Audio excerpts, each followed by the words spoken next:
Assalamualaikum warahmatullahi wabarakatuh. Apa kabar anak-anakku? Sehat ya?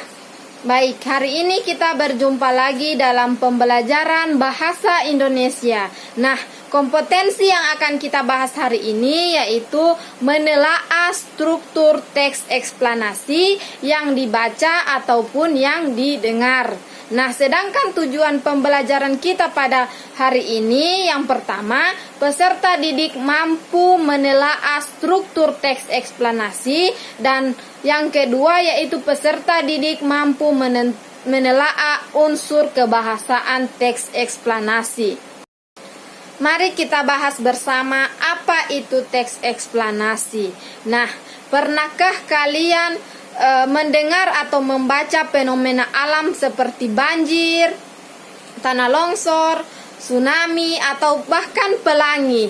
Atau pernahkah kalian mendengar fenomena sosial seperti kenakalan remaja, tawuran, dan lain-lain?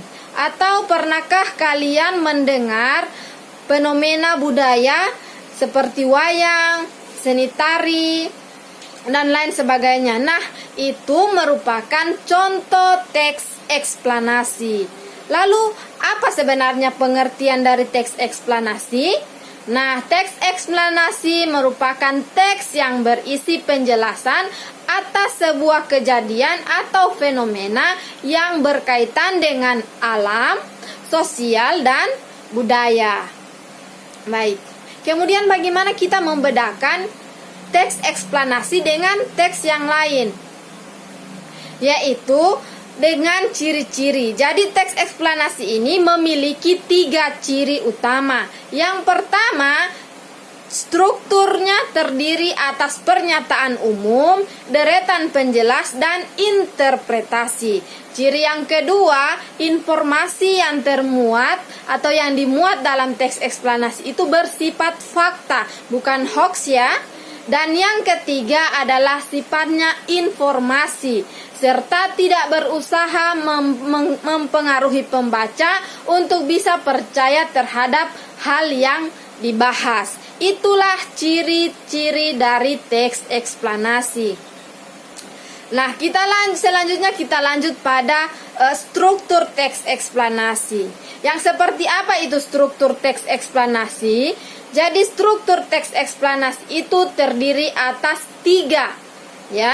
Yang pertama itu pernyataan umum, yang kedua adalah deretan penjelas, dan yang ketiga adalah interpretasi.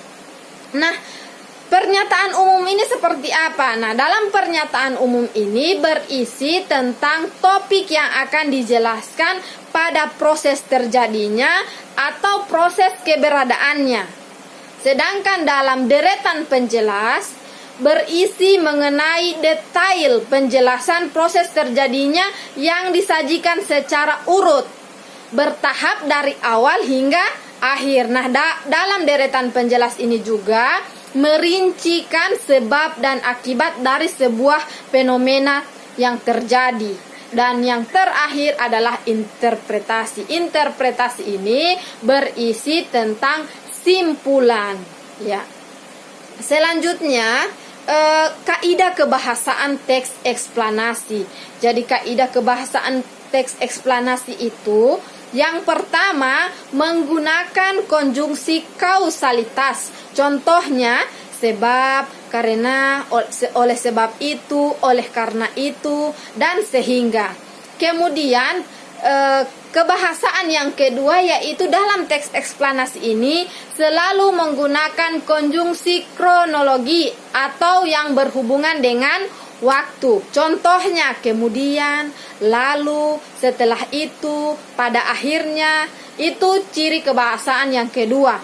Ciri kebahasaan yang ketiga yaitu menggunakan kata benda yang merujuk pada fenomena. Dan yang terakhir, di dalam teks eksplanasi itu sering ditemui kata-kata teknis atau peristilahan sesuai dengan topik yang dibahas. Jadi itulah pengertian, ciri teks eksplanasi, strukturnya, dan kaidah kebahasaan dari teks eksplanasi. Jadi pembahasan kita pada hari ini sampai di sini dulu ya. Kita akan berjumpa lagi pada materi-materi selanjutnya. Terima kasih.